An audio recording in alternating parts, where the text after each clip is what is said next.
Rwanda est dans l'échec. Il change maintenant de stratégie pour conquérir des endroits stratégiques. Mais les Waza, les Maïmaï patriotes congolais sont toujours leur cauchemar. Ça reste les gens à bouter à tout prix, mais ils ne savent pas comment le faire parce que quand le patriotisme s'élève, il n'y a rien. Alors rien, même les puissances du monde ne sont pas capables de le bloquer. Les Wazalendo arrivent à démanteler toute l'intelligence, les réseaux rwandais en RDC.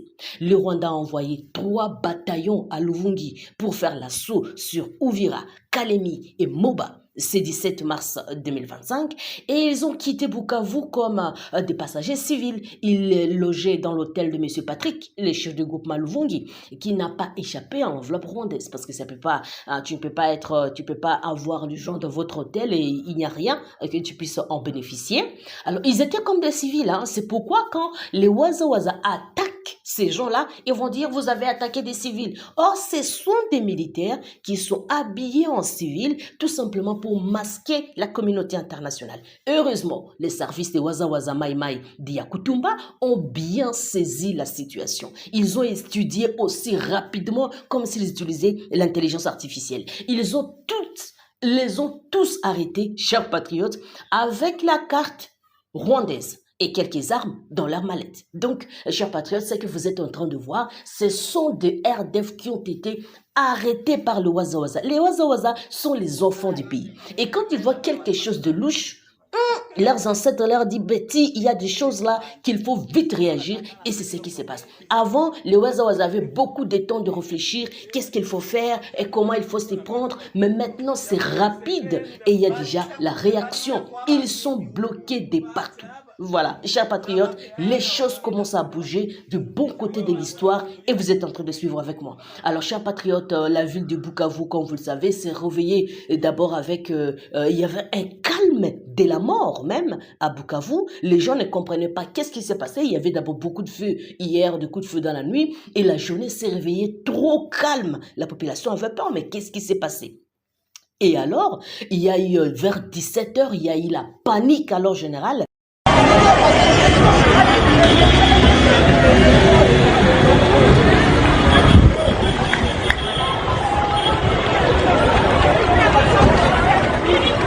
Dans la ville, les gens étaient en train de courir dans tous les sens, les autres montent, les autres descendent, comme vous êtes en train de le voir, il y a des changements de véhicules, les véhicules changent de position brusquement, ils changent de destination, ils sont en train de partir dans tous les sens. Les boutiques, les magasins, comme dans l'habitude, ils ont commencé directement à fermer les portes, et nous avons appris qu'une grande base des Nyangésiens était sous le feu, en tout cas, on ne sait pas si c'est ça vraiment la cause du désordre dans la ville, c'est ce qu'explique un journaliste à Bukavu, mais en tout cas, il y avait des va-et-vient, des klaxons, de tout ça, chers patriotes, comme vous êtes en train de voir.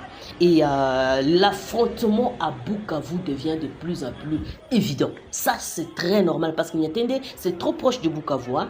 D'autres sources parlent même de Toyota qui est collé à Niatende. Or, Toyota, c'est presque déjà Panzi. C'est-à-dire que Bukavu sera bientôt récupéré par le fils du pays. Qu'il le veuille ou non, qu'il change de stratégie ou non, qu'il puisse faire entrer des bataillons pour venir renforcer ou non. En tout cas, chers patriotes, Bukavu sera libéré très bientôt par le fils du terroir.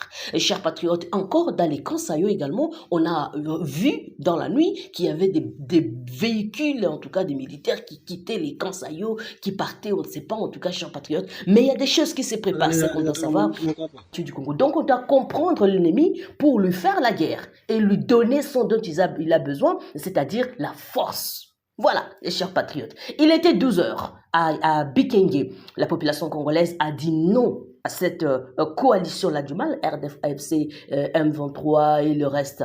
Elle prépare d'autres Waza, Maïmaï depuis la province de Maniema. C'est 17 mars pour arriver au Sud Kivu, donner la main à Yakutumba, chers patriotes, et progresser jusqu'à Bukavu. Un autre groupe va jusqu'à Kisangani Boyoma, faire une grande ceinture dans la Tchopo et aider les FARDC en Ituri. La République démocratique du Congo appartient, chers patriotes, aux Congolais. Et les Congolais se sont réveillés, ils ont compris qu'avec les ennemis de la République, c'est pas tout simplement parler qu'ils comprendront. Il faut nous préparer à conséquence. Et les Wazalendo sont déterminés plus que jamais. point focal est sénateur Bitika avec kwenda yenu, kutoka yenu hapa, kuanza kwenda yenu, akili yetu, mawazo yetu, manake vitu yetu yote kwenu. Na bale baofisier benye bataenda kila fasi munafika kwenye mtandao mkubwa, tunakuwa fasi, tunatembea hivi, tunatembea hivi. Les présidents avaient raison. Les présidents avaient compris. Alors, chers patriotes, qu'est-ce qui s'est passé? Négociation directe entre Kinshasa et le M23. La délégation congolaise est déjà en Angola. Toutes les conditions sont créées pour le début de négociations directes, c'est-à-dire aujourd'hui, 18 mars, comme prévu. C'est ce qu'a annoncé les médiateurs quelques heures après l'annonce des rebelles, en tout cas, de dire que nous avons envoyé 5 personnes pour participer au dialogue, parce qu'ils déclaraient à tout prix, nous voulons dialoguer avec le gouvernement de la RDC, le dialogue direct avec Kinshasa et tout ça. Le président de la République a compris. Il a dit, je connais ces gens. Je connais ces gens, ce sont des gens... Alors, écoutons d'abord le président.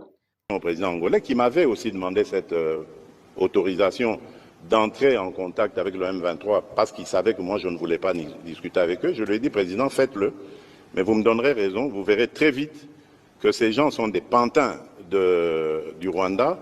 Ils ne continueront pas ces discussions parce qu'ils savent que vous allez découvrir que derrière ça, ce sont des Rwandais qu'il y a. Pas beaucoup. J'ai vu quelques Congolais irresponsables qui ont osé dire oui, mais on a vu le M23, il n'y a que des Congolais là-dedans. Tant pis pour eux, l'histoire les jugera un jour. Mais je peux vous certifier que le M23 n'est pas congolais. Mais voilà pourquoi d'ailleurs, ils refusent d'aller en cantonnement. Parce qu'ils savent que quand ils seront cantonnés, nous allons demander l'identification de tous ces gens.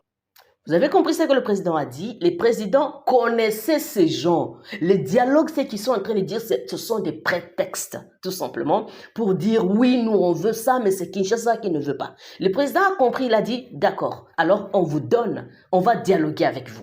On va dialoguer. Et maintenant, chers patriotes, à quelques heures du lancement du dialogue direct entre le gouvernement congolais et l'Alliance du fleuve Congo, sous la médiation angolaise, les choses commencent à tourner au vinaigre. Dans un communiqué publié le lundi, Laurence Kanyuka, porte-parole, a laissé entendre que la délégation désignée par Corneille Nangaa pourrait ne pas se déplacer à Luanda. Ça, c'était à quelques heures, tout simplement. Et après, chers patriotes, on voit le message, le communiqué de Laurence Kanyuka de l'AFC pour dire que nous n'allons pas encore, en tout cas, c'est rétro-pédalage, hein, des listes de ces 5 personnes-là pour parler du côté... nous, on avait déjà confirmé que nous serons là. Et là, on dit maintenant, à cause des sanctions de l'Union européenne, ça c'est tout simplement saboter les efforts de la paix, délibérément d'ailleurs. Alors là, nous n'allons plus participer au pourparlers avec le gouvernement de Kinshasa. Mais il n'y a aucun rapport. Des sanctions de l'Union européenne n'interdisaient nullement l'accueil en Angola d'une délégation du mouvement rebelle du 23 mars. Est-ce que c'est pour dire que le mouvement du 23 mars avait commencé un certain 23 mars et ça va toujours prendre fin en mars? C'est un mauvais prétexte tout simplement pour échapper à la pression de la négociation diplomatique pour trouver une solution de paix en République démocratique du Congo. Parce qu'en réalité, ils ne savaient pas avec qui ils doivent s'affronter du côté de la République démocratique du Congo. Peut-être que le nom de Wagner, ça faisait peur. C'est vrai qu'on ne connaissait pas qui allait être dans la délégation, mais c'est sûr qu'ils avaient peur. Ils ont eu tout ce qu'ils ont. Ils disent que si nous, on s'affronte à ces gens-là, comme ils deviennent très forts sur le plan diplomatique, ils doivent nous terminer. En fait, voilà. Et chers patriotes, alors eux encore, rétro-pédalage, ils refusent d'aller à Luanda. Chers patriotes de la Première TV, les choses doivent changer, les choses doivent évoluer. Nous commençons tout simplement à comprendre le président de la République. Avant, on ne comprenait pas comment lui, il travaillait. Normalement, il faut lancer l'offensive, c'est ce que la population congolaise attendait. Mais en fait, le problème était bien plus profond que ça. C'est-à-dire, il fallait d'abord démasquer tout cela, qui travaillait avec qui et qui est avec qui. Ensuite, quand tout le monde sait qui est qui, et là maintenant, il faut prendre tout ce qu'il y a comme prétexte et le mettre à nu. Et c'est ce que le président a travaillé. Dans le calme, c'est quelqu'un qui est calme. Hein? Il est calme, il peut parler un tout petit peu, il met les gens en train de bafouiller là-bas. Et lui, il est calme, il est en train de réfléchir. Et on commence à lui donner raison lentement et sûrement, chers patriotes, surtout ceux-là qui comprennent comment les choses évoluent, on commence à lui donner raison. Voilà, chers patriotes, aujourd'hui, il refuse le dialogue. Mais on continue à suivre cette histoire de près pour revenir vous le dire, chers patriotes, que les choses changent, les choses bougent. Les waza sur les lignes de front et les FARDC. Sur le plan diplomatique, il y a Wagner et les autres. Donc, c'est vraiment une bonne coalition.